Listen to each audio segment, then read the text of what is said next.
episode, tahun 10 sampai 1000 episode, itu lebih murah 1000 episode. Kalau kita sekarang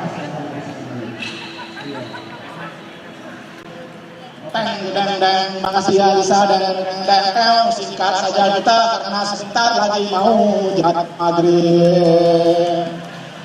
Kawan-kawan semua, kalau saya pikir-pikir, salah satu penyebab korupsi di negara Republik Indonesia ini karena adanya agama. Ya, deng. Agama apapun dia, mau agama Islam, Kristen, Katolik atau apapun, terutama Islam, agama yang penuh cinta kasih, agama yang penuh maaf-maafan. Sebagai contoh, dalam 12 bulan umat Islam dikasih 1 bulan, namanya bulan puasa. Nah, bulan puasa itu kiai lalu bilang, bulan ini segala dosa dimaaf, segala dosa dihapus. Makanya umat Islam rame-rame korupsi mulai dari bulan 1 sampai bulan 10. Bulan 12 ketika puasa, semua dosa akan dihapuskan. Saya sendiri heran kok tiba-tiba ngomong agama.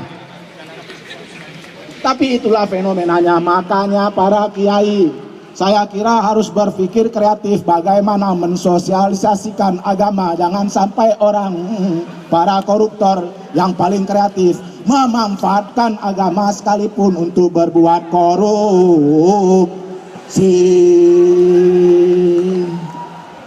Itu yang pertama. Kalau ada yang tersinggung, saya minta maaf. Ya. Yang kedua, soal korupsi yang terjadi karena semua orang ingin punya ini. Anda tahu ini apa? Mobil. Kalau nggak punya mobil, hidup belum sukses. Kalau nggak punya motor, hidup belum sukses. Ukuran kesuksesan sekarang ini identik dengan perbuatan yang memalukan, perbuatan korupsi. Tapi semua ini juga saya pikir salah negara. Karena negara tidak mempersiapkan transportasi umum. Karena negara tidak mempersiapkan infrastruktur untuk masyarakatnya, terutama transportasi umum. Sehingga seluruh warga negara berpikir keras, mencari lubang-lubang untuk bisa mengkredit mobil.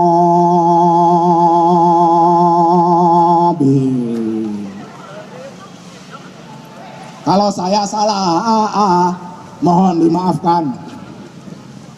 Makanya untuk membasmi korupsi, saya kira persoalan pertama infrastruktur, terutama transportasi umum dibereskan terlebih dahulu. Kalau tidak, jangan harap pegawai negeri yang punya motor malu sama yang punya mobil. Akhirnya cari lubang sini, cari lubang sana. Walaupun peraturan sudah semakin ketat, berbagai lubang untuk korupsi sudah semakin ditutup, tapi namanya sudah watak koruptor. Segala lubang walaupun sempit cari-cari, walaupun lubang sempit enak rasanya. Yang ketawa pasti juga berpikir koruptor. Apalagi kira-kira gara-gara ini kepingin punya mobil, ya akhirnya terpaksa kredit mobil. Nggak bisa kredit mobil, dimulai dengan kredit sepeda motor. Ini dia sepeda motornya, deng. Nah ini dia, masukinnya gimana? Nah, para koruptor paling ahli mencari lubang untuk masukin. Nah ini dia. Bayangkan dari pagi pulang ke rumah, tiap bulan harus mikir bayar paling tidak gope. Kalau nggak bayar gope, preman Ambon datang. Ya kan? Bapak-bapak kawan semua, saya kira korupsi harus dihapuskan. Ini dia lambang anti korupsi. Sedot. Nah ini dia. Watak koruptor, sedot sini, syut. Sedot sana, syut. Sedot bawah, syut. Gimana caranya supaya bisa disedot?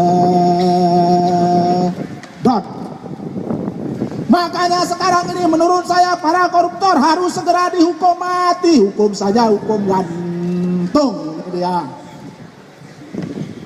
Jangan tanggung-tanggung, hukum gantung hari ini di pengadilan kan, besok langsung dihukum gantung. Jangan kasih sampai 1, 2, 3 hari berada di penjara. Tapi ada masalah. Justru kita ingin menghapuskan hukuman mah. Nah inilah negara buah si malakama namanya. Negara sekarang buah si malakama, dimakan mati papa, enggak dimakan mati mama. Bagaimana lagi menghukum para koruptor? Para koruptor,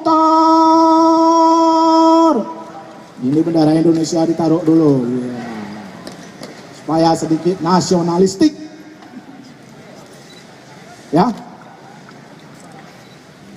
Saya udah bingung mau kemana ini cerita, pokoknya nggak ada cerita lah. Para koruptor kerjanya, mancing duit. Di mana ada lobang, di mana ada lobang, di situ dia mancing. Syuk, syuk, alah. Kalau nggak dapet lobang di kiri, kasih lobang di kanan. Kalau ditarik nggak dapet lobang di sini pun juga ditarik lagi. Itulah dia kerja para koruptor. Sayang pegawai negeri nggak pernah nonton seni. Ya kan? Ini barangnya ini tapi ternyata isinya nggak ada. Saya cari-cari kok nggak ada barang di sini. Alamak, para koruptor kerjanya mancing kiri, mancing ke kanan. Nggak dapat kiri, pancing di kanan. Nggak dapat kanan, pancing di tengah. Dapat cepet pun jadilah dia. Sehari lah mancing dapatlah cepet. Sebulan juga dapatlah 3 cepet. Hukuman untuk para koruptor. Nah ini dia. Ini kalau kira-kira koruptor ini. Nah. Kepalanya diikat, nah, tidak perlu lagi dihukum penjara, diikat saja kepalanya, langsung dilemparkan ke laut. Ini kok melihat-lihat begini, dilemparkan ke laut. Lalu dimakan ikan.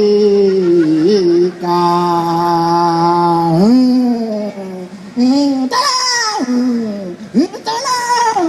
Gini-giniin aja nih hukuman para koruptor. Mula-mula dimakan oleh ikan, alat kelaminnya dulu. Habis alat kelaminnya dimakan, baru dimakan lubang pantat. Habis lubang pantatnya baru dimakan kupingnya. Jangan sampai mati, sebelum mati diangkat lagi, dikembalikan pada keluarga. Itu hukuman yang paling efektif. Gak usah dipengadilankan, lama urusan pengadilan, bisa 3 tahun itu urusan pengadilan para koruptor. Gak selesai-selesai urusan, bikin ribut saja di media televisi yang memang suka kerjanya bikin ribut daripada menyelesaikan masalah. Dari televisi juga agen para koruptor. Apalagi kira-kira nih? Bentar lagi mau maghrib. Moga-moga cepat maghrib sehingga kita yang para koruptor hapus dosanya.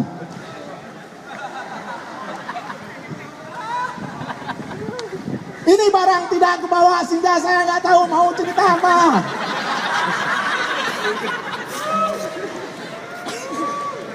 Kawan-kawan semua, para koruptor, kalau sudah dapat duit bersama kolega-koleganya begini kerjanya.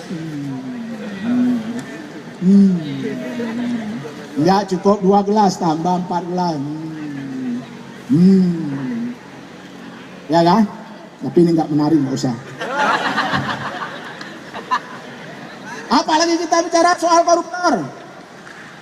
Soal agama sudah kita bahas, yang telah datang silakan tanya pada yang sudah datang tadi. Yang kurang jelas tanya sama Pak Jokowi. Ya, Pak Jokowi itulah dia. Ini juga gara-gara media. Sebelum Jokowi jadi presiden, habis wawancarai pagi, sore, siang, malam. Begitu jadi presiden dilupain, kurang ajar media semua.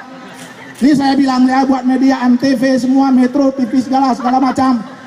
Tolong wawancarai Pak Jokowi, dikasih slotnya setiap hari diwawancarai supaya presiden kita bisa bicara kepada rakyat.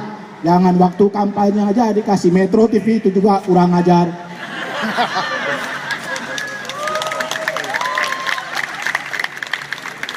Udah habis kampanye dimasukkan lagi tahap apa. Untung saja Pak Jokowi belum masuk kategori yang dijelek-jelekan. Kita tunggu aja berapa bulan ke depan pasti masuk berita yang jelek-jelek. Kalau SBY nggak usah ngomong lagi lah. Udah jelas nggak bakal masuk penjara, kecuali kita tunggu masuk ke liang kubur. Apa lagi nih kira-kira? Wah, ngarang aja lah udah kita. Ada saran dari penonton soal membasmi para koruptor. Negara kita memang negara serakah. Anggota DPR sekarang jumlahnya kalau tidak salah saya 1.005 tahun ke depan nanti akan ditambah jadi 5.000. Partai politik sekarang jumlahnya sekian, 5 tahun akan datang ditambah lagi sekian. Semua institusi yang didirikan atas nama negara untuk negara, tujuan dan perbuatan serta latar belakangnya untuk mengambil duit seserakah-serakahnya yang ada di negara. Maka menurut saya duit yang sedemikian banyak itu hanya diperebutkan oleh segelintir orang. Kalau duit sisa, nah duit sisa inilah yang kita rebut semua rakyat Indonesia. Inilah negara yang dilaknatu. Nah, apalagi ada saran Bung? Jangan ngangguk-ngangguk aja Bung. Anda juga yang mau bekerja sama dengan pemerintah, urusan apapun lah, urusanmu buat film, mau buat apa, harus tahu peraturan perundang-undangan. Jangan pula dah tahu urusan perundang-undangan, urusan keuangan, malahan juga mau bantu pegawai negeri untuk buat korupsi. Udah maghrib, Tuhan memberkati kita untuk menghapus dosa-dosa. Udah maghrib kan? Jangan saya dibilang nanti anti agama pula lagi. Itu di sebelah sana gengnya FPI. Tapi sekarang FPI sudah sahabat dengan kita karena semua sudah terbongkar adanya. Demikian saja ya. Lebih kurang saya mohon maaf. Nggak bisa berbuat, ya terpaksa kita berdoa supaya bangsa ini cepat sadar. Ibu-ibu, bapak-bapak yang tiap hari melakukan korupsi, ya kuranginlah. Nggak mungkin dihapus karena kredit motor harus tetap dibayar, kredit mobil tetap harus dibayar. Bagaimana? Kredit rumah tetap harus dibayar. Udah maghrib ya, ntar saya dibilang nanti Tuhan lagi.